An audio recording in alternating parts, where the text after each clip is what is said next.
Okay guys, for our push-up variations or our different progressions, we're going to start with the hardest movement first and work our way backwards. So we obviously know that starting on our toes, chest all the way to the ground and pressing back up from our toes is going to be our hardest progression. So that will look like, now our thumbs should always be in line with our chest once we reach the ground. So we don't want them too far forward, we don't want them too far back. In line with your chest, easiest way to make sure your hands are in the right place for your movement.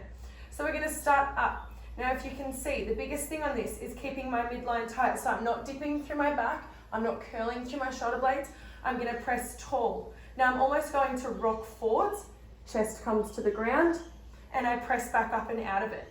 Now you can see for the whole movement that my hips didn't come to the ground. I kept my midline activated and there was no pressure through my lower back. So for all of these following progressions, I want you guys to maintain and think about the same thing, whether you're moving up progressions to increase your intensity, maintain that tummy nice and tight, pressure off the lower back always. So from here, our next progression on our way down, so moving into an easier movement. We can, again, pressing tall into our shoulders, controlling it all the way to the ground. This time I am going to let my hips come to the ground and I'm gonna snake back up. So that will look like, again, controlling to the ground, knees come to the ground, I snake back up. So still, my chest comes to the ground before my hips. I'm not letting my hips come first and I'm not dipping through my lower back. Our next one, we're gonna drop down to our knees. So from here, coming all the way down to the ground, press, the hips don't touch, tummy nice and tight because I'm gonna press back up and out. That is our next progression.